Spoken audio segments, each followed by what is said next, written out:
Today's podcast is brought to you by StrongHeartAcademy.com, where no heart is no victory.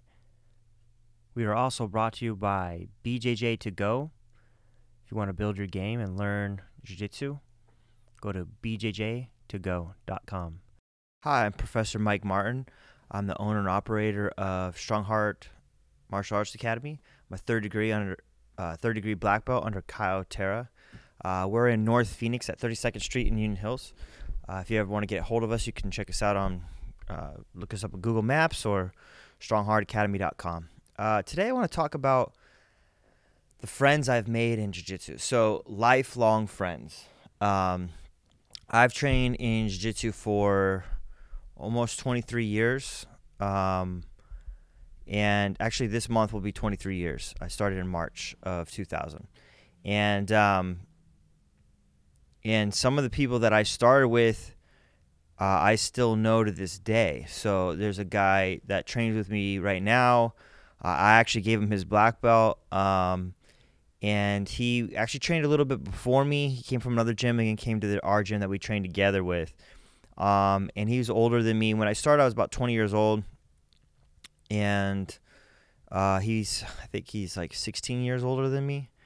And I just became friends with him, and one of the cool things I've talked about before is that the generations that you have on the mat is cool. So if you're young, you get exposed to people that are older than you and with more life experience than you. And for whatever reason, it's just really easy to, when you're young, to you hear your parents, you hear your father maybe to say something to you, but it doesn't always register, maybe later on. But when you hear someone else say it to you, you tend to listen more, like a teacher, if that makes sense. So, your dad might have said the same thing, but, it just resonated more when you have someone else say it, someone else of authority. It's just like, oh, I don't know what it is, psychologically what that is, but definitely I've learned a lot from him, and I've had many friends, since the beginning of Jiu-Jitsu, and I have two of them that still train with me. Yeah, two of them from the very, very beginning of me training. We both trained at another school, and when I started my own school, the other school went away, and then they was like, well, we want to train, so they started training with me, and these are friendships that I've helped. I've gone to their weddings. I've helped people move. They've helped me move. I met their grandparents. I've met their parents. These are like deep friendships that I cherish, honestly. And so many people, most of my friends are Jiu-Jitsu friends at this point, because Jiu-Jitsu just kind of became part of my life, so much part of my life that that everything kind of circled around it, friendships, I went to a church for a while. A couple of the churches I've been to is because my friends that I train with went to that church, because, I want to go where my friends go. And it's kind of an intimate relationship you have with someone, because of like the experiences on the mat, I think. So when you're training really hard with each other, it's just easier to be more honest with them, because they always say the mats don't lie. So, if the mats don't lie, then I think if you're a guarded person, personally guarded, you don't share a lot. I think it's easier to share with these people that you might bleed and sweat with on the mat, and you share these experiences of toughness and hard things, and then you're more willing to talk about your personal life a little bit with these people, and they're willing to listen to that too. And not like they're psychologists, but like sometimes we just need people to talk to. So much of like therapy is just talking, and they're just listening to you, because few people have someone that'll listen to them without interjecting always, and not always giving advice, but just listening. And sometimes we just need people to listen to us, vent or talk about something. And sometimes when you say things out loud, it changes the way that we hear it. So, people don't talk to themselves out loud generally. So you keep it inside. And then if you don't put it outside, then you don't hear it. And there's something about when you auditorily hear the words that you say, it becomes real. Okay. So there's like a theory of like in the Bible, it says the word became life, right? So different people say different things about that. But if it's in your head, it's not a part of the world really. So once it's verbally spoken, it's part of the world. So when you're talking to people on the mat, I feel like you can hear it as well. And you get to go, oh, you're talking about, oh, me and my girlfriend, and you explain the scenario, and then you're like, wait a minute, that might be my fault. And in your mind, you're like, it's not my fault. It's definitely her fault. But when you say it out loud, then it's like, oh, it changes the way you perceive it because now it's in the world, in my opinion. And that's kind of off subject, I guess, with friendships. But when you have a friend, you're willing to be honest with the friendship. And I think jiu-jitsu friendships are like really tight because of, again, the blood and the sweat, and you're working out together and you're working hard.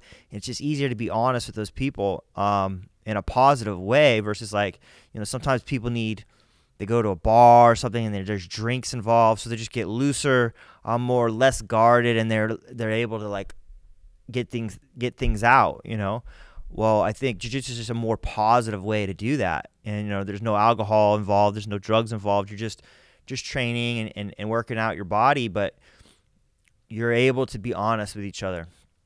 This is just my opinion on that. And I've had so many friends over the years just from jiu-jitsu. Like, again, most of my friends are jiu-jitsu friends at this point. And I've had friends that are, loose acquaintance friends that are from other countries. I'm getting close to doing a CTA camp pretty soon next month. I'll be going to San Jose. We're under Kyle Terra. And, one of my favorite parts about that is the friendships that I make that are international. I have all these Canadian friends, and I have a Chinese friend that comes. I have a Suriname friend that comes, and I only get to see him once a year. So I'll talk to him on social media, but and some of them I'll call too or text, but seeing them in person, and then we'll go train and we'll have lunch afterwards, and that's common in jiu-jitsu too. You do an open mat. Hey, let's go to lunch. Let's go get some tacos. I'm from Phoenix, so we go get tacos. Get a burger, whatever.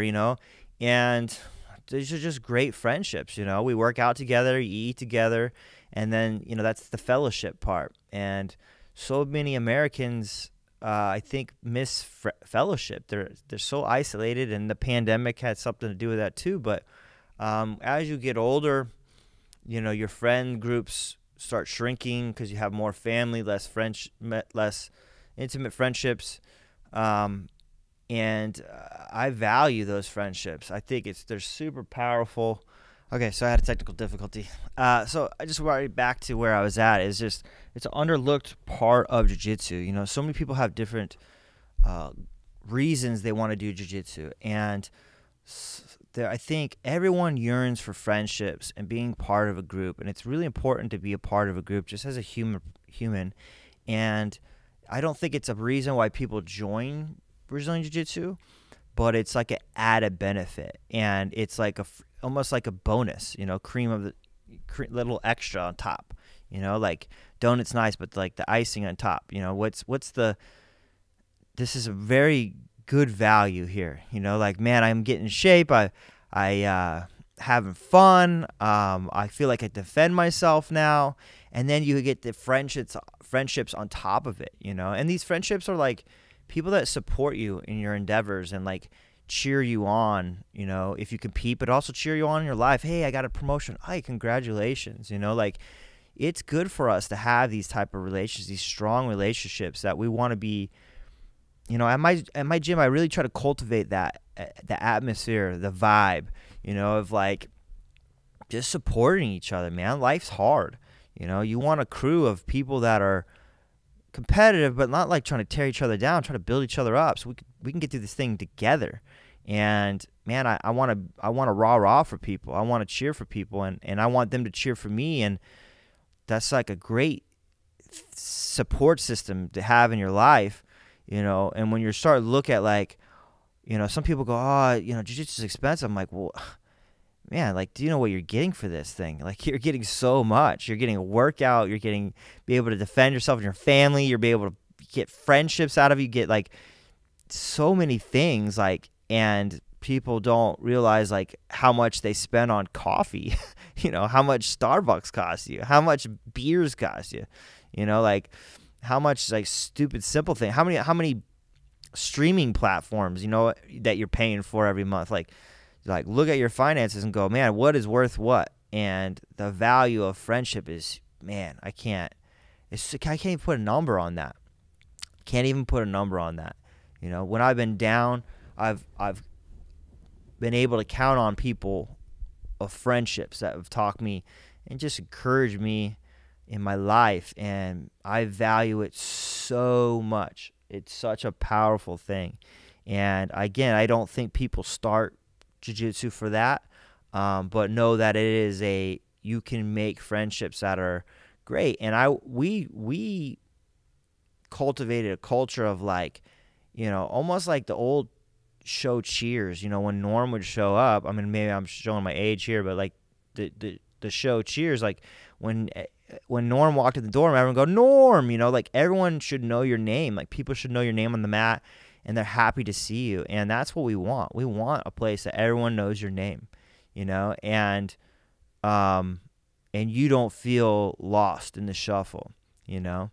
And not everyone's going to be your friend, and not everyone's going to invite you to the barbecue, but like, we don't want to try to make cliques or anything like that, but like, I promise you, it's an extra value for sure. Friendships are always an extra value, and you'll find someone in the gym that's like holds the same maybe values as you, you know, and get different points of view. I have friendships now that are, you know, someone's very conservative versus me, or someone's more liberal than me, or someone, you know, likes Trump, someone hates Trump, someone likes guns, someone hates guns, someone, you know, these are like, we're like, there's so polarization in our country right now that I feel like jiu-jitsu is just a great way to like bring people together. And you know, earlier I was talking about these friendships, of people from other countries, and it's just great to talk to people from those countries, you know, from Switzerland. There's all these people from other countries I get to talk to, and I'm so value that. Now, obviously, there's tons of Brazilians, so there's that in jiu-jitsu, so I know tons of Brazilians, but, you know, there's all this anti-China propaganda, and they're going back and forth, you know. I get to have a friend from China, you know, and just talk to him, you know, how is life really, you know, like, what do you really think about this? And not in a negative way, you know. It's not, you know, most of this is governments versus governments, not the people versus people. Unfortunately, the people get wrapped up in it, and because of propaganda pushes us all to freaking hate each other, you know. And the same thing with like the right versus left. They don't want us to go, hey, why is healthcare so expensive? Why is our energy problems? Why do we have housing problems? And they're not fixing anything. It's easier to just go make those guys fight each other, you know, and versus like us doing our job, which is Congress. And it's unfortunate, you know. So I value these friendships of like just hearing different point of views, you know, and not a news point of view, because once you get in your little echo chamber, you don't get to hear these voices that, you know, sometimes, again, when we say things out loud, it starts to change the way we view it, versus when we keep these things inside of our view, even our views, you know. I feel we hold on to them less tight once you say it out loud and really like flesh out what you really believe about something. Sometimes we just believe the headline of someone that's told us something, versus we don't. It's like no. It's just surface level thought on it. Like they really haven't really in depth thought these things out, and then sometimes I think we realize that for ourselves, like, oh, I really don't know. I don't have to have opinion on everything, and I don't have to have such conviction about something I don't even understand, you know. It's a complex subject, versus like I hate this other side because, you know, whatever. But you don't personally yourself, you don't even understand the depth of complexity of a situation or a value point. And so anyway, I mean, maybe that's a little bit deeper, but I've had a lot of deep conversations with jiu-jitsu friends, and man, I value it so much. So just want to put that out there for you guys, and just give you another reason why jiu-jitsu is awesome. If you want to try a class out, strongheartacademy.com. We have a free trial button to claim your offer and try out a class. It's free, costs you nothing other than pride. Get on the mat and make some friends. Peace. Let me talk for just a second, help me feel that sense of rhythm. Find the meanings in our bearings and discover this position as a stage along the way. Another rung to the ladder, either stalling or you're climbing, and I'd rather beat the ladder. Instead of getting fatter, let the footsteps resume naturally.